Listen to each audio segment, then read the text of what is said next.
This is very intrusive in terms of the information that is required and also the access to this database, which is exactly why NFIB has fought this new mandate for so long. It affects 32.6 million small businesses. The Small Business Rundown is the official podcast of the National Federation of Independent Business, the member-driven voice of small business. NFIB and our members advocate to keep America's small businesses strong and independent in Washington, D.C., all 50 states, and the nation's courts. Welcome to the Small Business Rundown, a biweekly podcast with information on independent businesses' victories and challenges in Washington, D.C. and state capitals. I'm Adam Temple, NFIB's Senior Vice President of Advocacy. Today, I'm joined by Jeff Brabant, Josh McLeod, and Josselin Castillo from NFIB's Federal Government Relations Team. We'll be discussing where key small business legislation stands in Congress and expectations on Capitol Hill in the upcoming months. Jeff, Josh, Josselin, welcome back to the Small Business Rundown. Thanks for having me. Thanks, Adam. Great to be here. Happy to be here. It's good to have you guys back on the Small Business Rundown. I'd like to note for listeners that we're recording this conversation on Tuesday, May 20th, in case there are any changes in the status of the legislation that we're discussing today. In light of that, Jeff, can you start by explaining the current U.S. House budget reconciliation proposal and the status of where it stands? So last week, there were quite a few movements in the House of Representatives.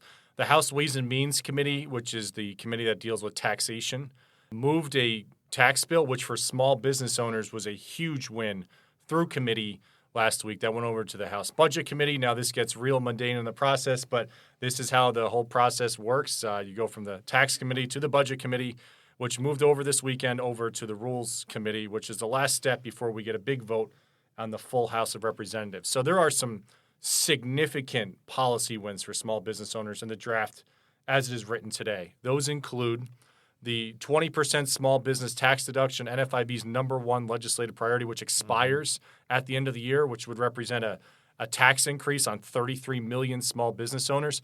That is not only made permanent and indexed for inflation, this legislation, it is increased from 20 to 23%. So small business owners who took advantage of this provision will not only not be seeing a tax increase if this were to become law, they will get a tax cut.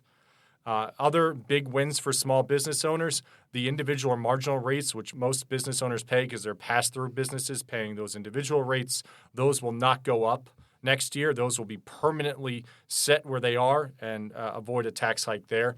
Section 179 expensing is currently at $1.25 million, meaning if you're a small business owner and you buy a piece of equipment, you can expense that in year one. You could write it off in year one, up to $1.25 million. They're going to double that to $2.5 million and set it for inflation. So it'll increase with inflation every year and make it permanent. So that's a big deal for small business economy because when you buy that piece of equipment, you're usually buying it from another small business, and now you can go up to $2.5 million. That'll really help small business expand operations. And lastly, the 1099K threshold. You might say, what is 1099K? That's the PayPal Venmo threshold. So if a small business owner gets paid on PayPal or Venmo, you're going to have to report to the IRS under current law for anything over $600, and that's cumulative. That's not per transaction. Now they're going to put that back to $20,000. That was changed several years ago, and it'd be a big win for a lot of small business owners who deal with those types of transactions every day to move that threshold back to $20,000, big paperwork relief. Jeff, you mentioned that small business owners will take advantage of the small business deduction. And one of the things that we've talked about is that by claiming that, it affects their business. So for those that might think that by taking advantage of it, they're just putting money back in their pocket, what are they doing with the money that they're getting when they claim the small business deduction? That's an excellent clarification, Adam. By taking advantage means I really just am saying they're claiming the deduction. And what they're doing is getting on a level playing field with their larger C Corp rivals. So if you go back to the Tax Cuts and Jobs Act in 2017, they lowered the C Corp rate from 35% to 21%, a 14% reduction. They only lowered individual rates in the top individual rate by 2.6 points from 39.6 to 37%. So you're looking at top rate on the individual side on 37%, the corporate side at 21%. And Congress said to themselves, well, how do we bridge that gap? What they came up with is this 20% deduction on your business income, which brings your effective tax rate a lot closer to that 21%. So by taking advantage of, you're not taking advantage of a loophole, you're not taking advantage of the taxpayer, the government. All you're doing is ensuring that you have parity with your larger corporate competitors. So the bill as it stands now, and we realize that could change between now and what we ultimately see, it actually increases that parity with their corporate competitors. Yes, we would anticipate that your effective tax rate will go down depending on how much revenue you have, somewhere 1, 2, 3 points in terms of your effective tax rate being lower, getting a lot closer, or in some cases right around that 21% that the C Corps pay. So, Josh, tax is definitely the talk of the town right now, but there are some developments on another significant issue that affect small business owners, the beneficial ownership reporting requirement. Will you walk through a couple of those? Yeah, absolutely. This is another huge issue for NFIB, one that the organization has fought for, almost a decade now. So basically, the Corporate Transparency Act requires businesses under 20 employees and $5 million in revenue to file their beneficial ownership information with FinCEN, which is part of Treasury. And it's hugely burdensome for small business. It's very intrusive in terms of the information that is required and also the access to this database, which is exactly why NFIB has fought this new mandate for so long. It affects 32.6 million small businesses. And when you look at NFIB's membership, that is the lion's share of them. So that's part of the reason why we fight this so hard. We are making progress on the Hill. In the Senate, we've got 29 co-sponsors on legislation to repeal this burdensome mandate. In the House, we're at 142, and we're growing, and hopefully we will continue to build momentum and support for that. We are expecting a final rule from the Trump administration. On March 2nd, they announced that only foreign-owned businesses must file in this database. Huge win, and NFIB was a huge part in that victory. But we are continuing to monitor that. When that final rule comes out, we expect that Congress will take steps to codify, to make that final rule law, which would only require foreign businesses to file. And we are also adamant that U.S. businesses that have already filed their beneficial ownership information with Treasury, that information must be deleted. If it is no longer required by Treasury, it's got to go. It must be wiped from the system. So that is where things stand, and we will continue to fight on that. So even though the final rule makes it so that they don't currently have to file, you're saying they're not necessarily out of the woods. We still need Congress to act. 100%. And this is a problem that we face with a lot of issues where Congress is like, okay, the administration is taking care of this issue. No, it's taking care of it for the short term. We need long-term relief here. That way a future administration cannot come in and say, okay, we found this old statute. We're going to rewrite rules and now require businesses to, again, file and register with the federal government. So that's why we need Congress to either codify or repeal the entire statute. And how can small business owners help on that front? Continue to reach out to their members of Congress, continue to engage on this issue. I know we request a lot of small businesses in terms of outreach to their members of Congress, but this is one where they hear you. I'm in offices every day hearing that, yep, we hear from NFIB members and small business owners about the impact and how burdensome this is. So it's having an effect, and we need to hear more of that. So please continue to reach out to your members of Congress. So, Josselin, we also know, both from our research and in conversations that we have daily with small business owners, that healthcare and the cost of healthcare continues to be a top issue. Can you give us the latest on what's happening on the legislative front to curb some of those costs or maybe provide some relief for small business owners?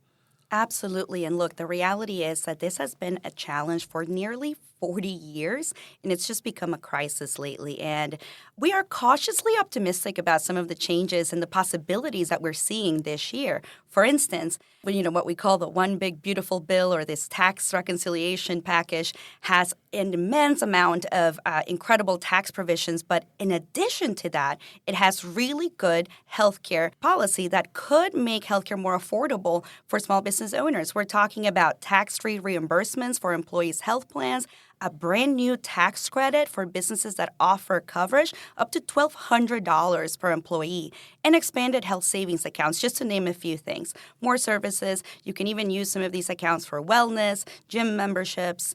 And so there's a lot to be excited about. We're fighting hard to make sure it sticks through the process, but we think it'll survive technical, challenges. But we need to remain vigilant because at the end of the day, it's still very early in the process, but we're very excited about the prospects.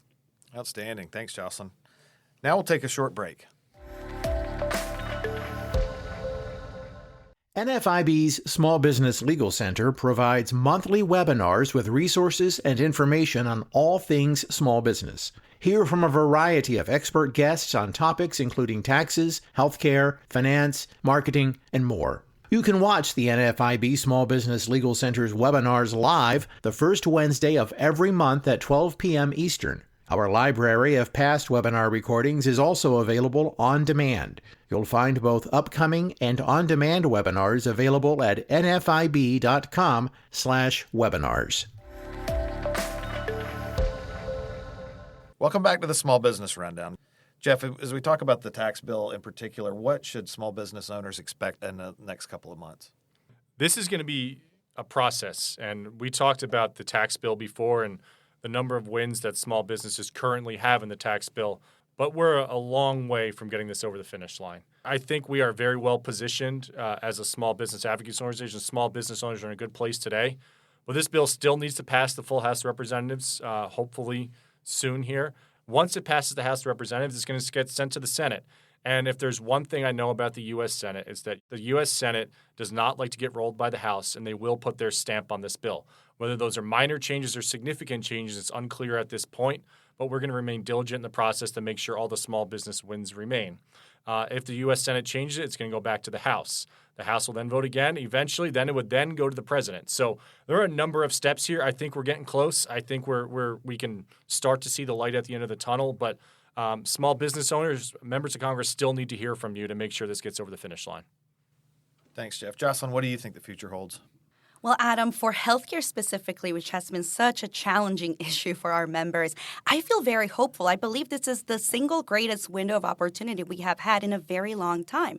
That is because we have this big package right now that contains a lot of exciting tax provisions, but also here's an inside scoop. There may be a second window later this year for some major changes to the insurance system. We have Obamacare subsidies that are set to expire, which means Congress will have to revisit the insurance conversation.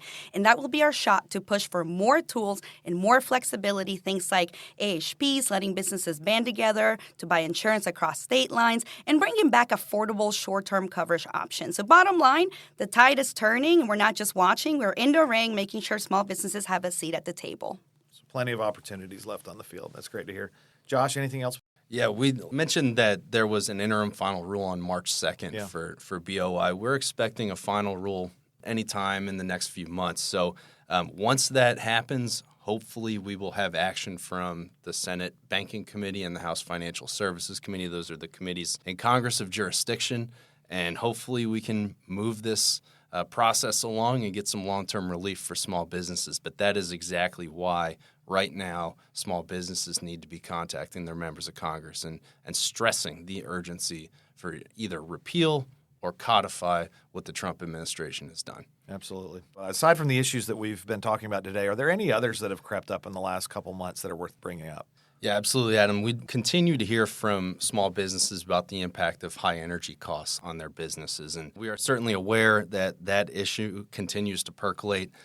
We've had a number of efforts in the House and Senate to repeal burdensome federal mandates. The most recent was regarding a California waiver that would allow it to essentially establish nationwide electric vehicle mandates, eliminating diesel trucks and things that our members need to do their day-to-day jobs. So we have been active in those efforts to repeal, whether they are energy efficiency standards for home appliances or electric vehicles. We've been very active on that issue, and we will continue to monitor and be active and engage on those as well. And we key voted some of those review acts, which is the mechanism by which we hold Congress accountable, right? It's called the Congressional Review Act, the CRA. What that means is you will repeal a regulation, a federal regulation. So we have key voted that. We expect one this week, actually, on that California waiver that created an electric vehicle mandate. So we're excited about that one and expect it to pass the Senate and be signed by the president. Josh, that's great. Anything else before we go?